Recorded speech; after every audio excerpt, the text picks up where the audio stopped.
በ500 ብር መነሻ ወር 100 ሺህ ብር ድረስ ማግኘት እንደሚቻል ታውቃለህ?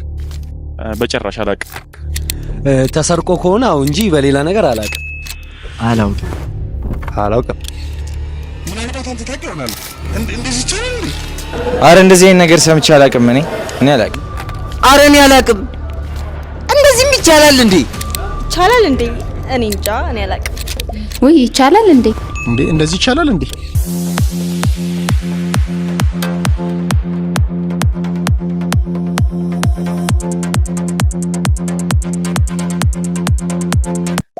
ሰላም የፊራሊንክ ቢዝነስ ሶሉሽን ቤተሰቦቻችን ዛሬም ተመልሰናል። ቅድም እንደጠየቅኳቸው 500 ብር መነሻ በወር ከ100 ሺህ ብር በላይ ኢንካም ጀነሬት ማድረግ ይቻላል። እንዴት ፊገር እንዳደረኩት ደግሞ ዛሬ በዚህ ቪዲዮ አብራራላችኋለሁ። ይህንን ቪዲዮ እስከ መጨረሻው ድረስ ይከታተሉ። እርግጠኛ ሆኜ የምነግራችሁ ይህን ቪዲዮ እስከ መጨረሻው ድረስ ከተከታተላችሁ ይህንን ቢዝነስ ትጀምራላችሁ። እናንተ ደግሞ በራሳችሁ መንገድ አዳዲስ ፊቸሮችን ጨምራችሁበት ከዚህ በላይ ደግሞ ኢንካም ጀነሬት ማድረግ ትችላላችሁ። እስከ መጨረሻው ድረስ ይህንን የዩቲዩብ ቪዲዮ ሰብስክራይብ፣ የደውል ምልክቷን በመጫን መጀመራችሁን አይርሱ። እንግዲህ የቲቶሪንግ ቢዝነስ እንደሚታወቀው ብዙ ጊዜ ፕሮቫይድ የሚደረገው የሃይስኩል ተማሪዎች፣ ኤሌመንተሪ ተማሪዎች እና የኬጂ ተማሪዎች ጋር ነው። ይህንን ደግሞ ፓርት ታይም ነው ብዙ ጊዜ የሚሰራው፣ እንደ ፉል ታይም ቢዝነስ አይደለም። እኔም ይህንን ቢዝነስ ፊገር አውት ያደረግኩት የግቢ ተማሪ እያለሁ ነበረ። የሁለተኛ ዓመት የግቢ ተማሪ እያለሁ እንደ ማንኛውም ተማሪ የፋይናንሻል እጥረቶች ነበሩ። እነዛን የፋይናንሻል እጥረቶች ለማሟላት ስል ወደዚህ ቢዝነስ ውስጥ ገባው ማለት ነው። ያኔ ስገባ መነሻ የሆነኝ እኔ በወቅቱ ኦልሞስት ከ300 ብር ከ200 ብር ያላነሰ ነበር። እንዴት ኢንቨስት አድርጌ ወደዚህ ቢዝነስ ውስጥ ገብቼ ትርፋማ ሆንኩኝ? ለመጀመሪያ ጊዜ ትዝ ይለኛል፣ የመጀመሪያ ወር ኢንካም ጀነሬት ያደረኩት 12000 ብር አካባቢ ነው። በቀጣይ ወር ወደ 20 ሺህ አደገ። በቀጣይ ወር ወደ 40 ሺህ ብር አደገ። ከዛ በኋላ ቢዝነሱን እኔ መቆጣጠር አልቻልኩም። ምክንያቱም ስትራቴጂክ አልነበርኩም። እንዴት ሪስክ አናላይዝ ማድረግ እንዳለብኝ አላወቅኩም። ከትምህርቴ ጋር እንዴት ሃንድል ማድረግ እንዳለብኝ ቅድሚያ ስላልተዘጋጀው ቢዝነሱ ፌል ሊያደርግ ይችላል። ከዛም በኋላ ፌል ካደረገ ብዙ ነገር ተምሬበት ድጋሚ ሞዲፋይ አድርጌው እንዴት ይህንን ቢዝነስ ከመጀመሪያው ደግሞ ጀምሬ ልጆችን አደራጅቼ እንዴት ስኬታማ እንደሆንኩ ነው ዛሬ የምነግራችሁ። ይህንን ቪዲዮ እስከ መጨረሻው መከታተላችሁን አይርሱ። ያኔ በወቅቱ ስጀምር 200 ብር መነሻ ካፒታል አድርጌ ሶሻል ሚዲያ ላይ ነበረ ፖስቸሮች ሰርቼ የለቀኩት።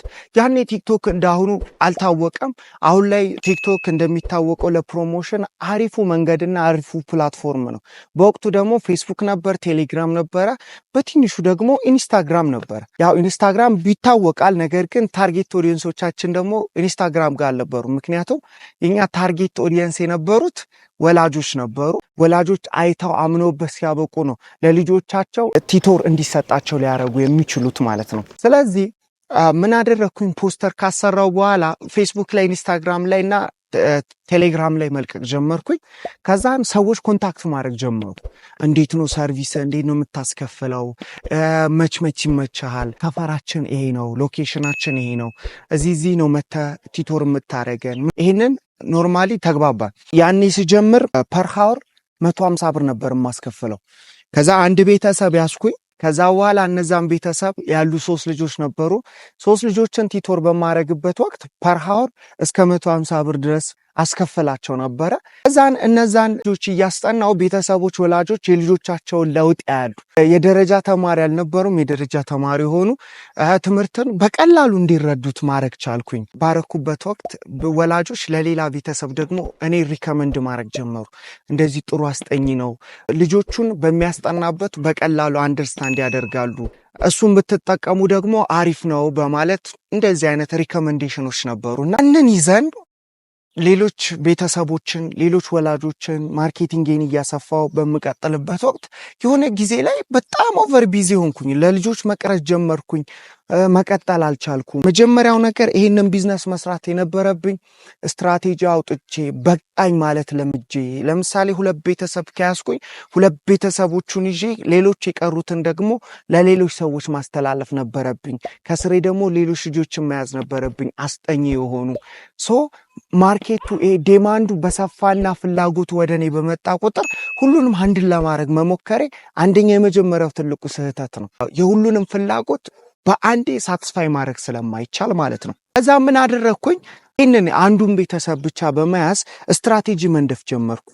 ወረቀት ላይ እንዴት ነው ሌሎች ልጆችን ኢንቫይት አድርጌ ብሰራ ሪስኩ ምን ያክል ነው?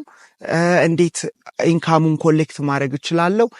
ደግሞ በጣም የሴኩሪቲ ጉዳይ ከባድ ነው። ገብቷቸዋል። አንድ ቤተሰብ ሰው ቤቱ የሚያስገባው ሰውን አምኖ ነው ምናልባት ልጆችን አሳልፎ የሚሰጠው። ያው ስሰራ አይተውኝ እኔን አምነውኝ ነው ያስቀጠሉኝ። እኔም የማመጣው ሰው ምን ያክል አምኘው በምን አይነት ማስተማመኛ ወደ እነሱ ቤተሰብ መላክ እችላለሁ የሚሉትን ስትራቴጂዎችን መንደፍ ጀመርኩኝ። ወረቀት ማዘጋጀት ጀመርኩኝ። ይህን ወረቀት ካዘጋጀው በኋላ ጓደኞቼን ኢንቫይት ማድረግ ጀመርኩኝ። ሌሎች ሰዎችን በየሰፈሩ ኢንቫይት ማድረግ ጀመርኩኝ። ከዛን ኢንቫይት ካደረግኩና ከሰበሰብኩ በኋላ ሁለተኛ ባሉት ከስተመሮቼ ላይ ሌሎች ከስተመሮችን ለመጨመር በጣም አግሬሲቭ የሆነ የፕሮሞሽን ስትራቴጂ ቀጠልኩኝ። የአግሬሲቭ የሆነ ፕሮሞሽን መንገድ ሰራና ወደ 8 ቤተሰብ ትዝ ይለኛል ወደዚህ መጣ። ልጆችን ማሰራጨት ጀመርኩኝ። ከዛ በኋላ ሄደው ማስጠናት ጀመሩ። ኢንካም እንዴት ኮሌክት ማድረግ እንደቻልኩኝ ከዛ እንዴት የከስተመሮችን ፍላጎት ሳትስፋይ እንዳደረግኩኝ እነግራችኋለሁ ማለት ነው። ይህንን ቪዲዮ እስከ መጨረሻው ድረስ መከታተላችሁን አይርሱ። ይህ ፊራሊንክ ቢዝነስ ሶሉሽን ነው። የተለያዩ የቢዝነስ አይዲያዎች ይዳሰሳሉ፣ እንቃኛለን፣ እናወራለን፣ እንማማራለን። ሰብስክራይብ ብቻ ማድረጋችሁን አይርሱ።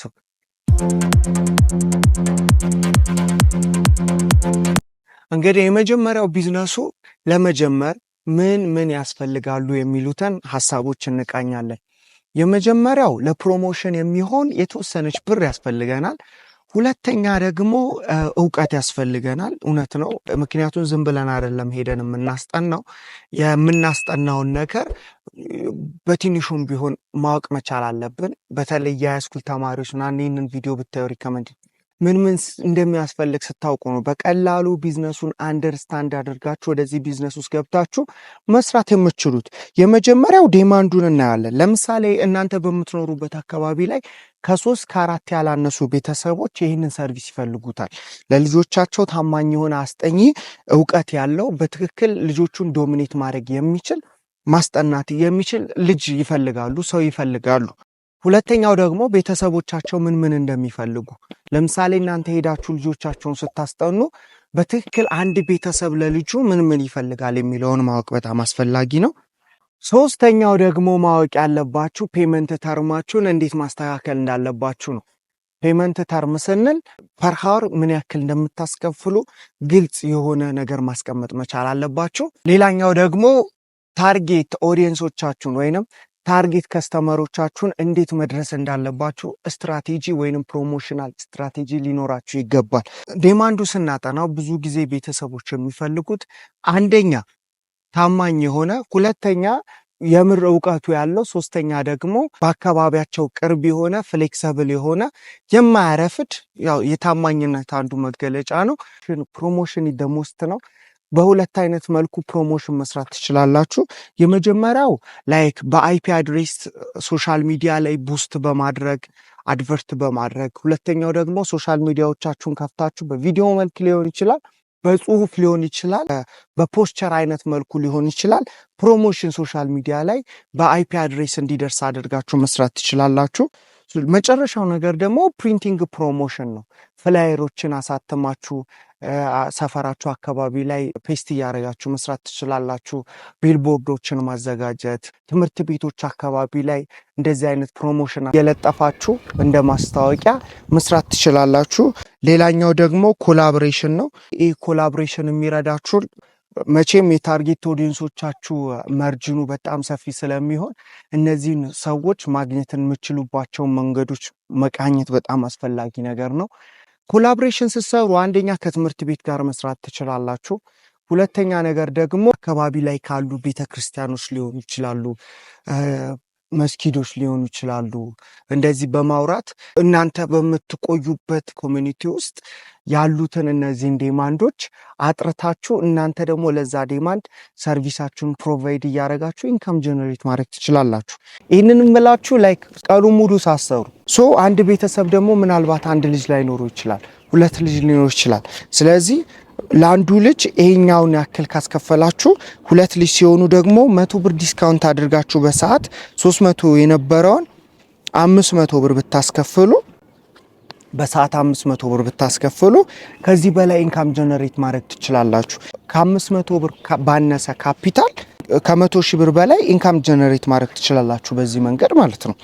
ስለዚህ እናንተ አሁን ለምሳሌ 8 ልጆች ብትሆኑ 8ቱ አንዱ ብቻ እስከ 25000 ብር ሊሰራ ይችላል። 3 ቤተሰብ ቢዝ በወር 25000 ብር በሰዓት 300 ብር እያስከፈለ ማለት ነው። 25000 ብር ሲባዛ በ8 ሰው ከ150 ሺህ ብር በላይ መስራት ትችላላችሁ በዚህ መልኩ ማለት ነው። ከ150 ሺህ ብር በአንድ ሰፈር ማግኘት ትችላላችሁ። ለምሳሌ 8ታችሁም ግድ አንድ ሰፈር መሆን የለባችሁ። የተለያዩ ሰፈሮችን መያዝ ትችላላችሁ። ከዛ እነዚህን የተለያዩ ሰፈር ያሉትን ልጆች ኖርማሊ ቤተሰቦች ወይንም ከስተመሮቻችሁን አንድ ላይ በማቀናጀት እንደ ቲም ብሰሩት ከ150 ሺህ ብር በላይ መሰራት ይችላል በወር ማለት ነው። ስለዚህ ይሄንን የቲቶሪንግ ቢዝነስ እኔ በጣም አርጌ ለተማሪዎች እመክራለሁ። ምክንያቱም ፉል ታይም ወስዶ አይደለም የሚሰሩት፣ ብዙ ነገሮቻቸውን አይሻሙም። ተማሪዎች ብቻ አይደለም አክቹሊ ይሄንን ምክር የምመክረው። ለምሳሌ የተቀጥረው የሚሰሩ ሰዎች አሉ። ለምሳሌ ከስራ ስትወጡ ሌሎች የሚሰሯቸው ስራዎች ላይኖሩ ይችላሉ። ገብቷቸዋል። ይሄኛው እንደ ፓርታም ሰፈራችሁ አካባቢ ያሉ ቤተሰቦችን በመያዝ ሄዳችሁ ብታስጠኑ፣ እንደ ቲም ደግሞ ተደራጅታችሁ አሁን እንዳልኳችሁ ፉል ታይም አድርጋችሁ ቲቶሪንግ ብቻ አይደለም ካውንስሊንግ ብትጨምሩበት፣ የተለያዩ አይነት ሰርቪሶችን ብትጨምሩበት፣ መጽሐፍ ፕሮቫይድ ብታደርጉበት፣ የተለያዩ አይነት ሀሳቦችን ብታካትቱበት ከዚህም በላይ ኢንካም ጀነሬት ማድረግ ይቻላል። ስለዚህ ለሰራተኞች ይሆናል፣ ለተማሪዎች ይሆናል፣ ኖርማሊ ስራ ላጡ ስራ እየፈለጉ ላሉ ሰዎችም ይሆናል። በቀላሉ በዚህ አይነት መልኩ ቢዝነስ እየሰራችሁ ኢንካም ጀነሬት ማድረግ ትችላላችሁ። ለየትኛውም አይነት ጥያቄ ደግሞ ዲስክሪፕሽን ላይ ባስቀመጥኩላችሁ ስልክ ቁጥር ደውሉልኝ። ፊራሊንክ ቢዝነስ ሶሉሽን ነበርኩኝ። እስከ መጨረሻው ድረስ ስለተከታተላችሁኝ አመሰግናለሁ። ይህንን የዩቲዩብ ቻናል ደግሞ ሰብስክራይብ፣ የደወል ምልክቷን መጫናችሁን አይርሱ። በቀጣይ ቪዲዮ እስከምንገናኝ ድረስ መልካም ቆይታ ይሆንላችሁ።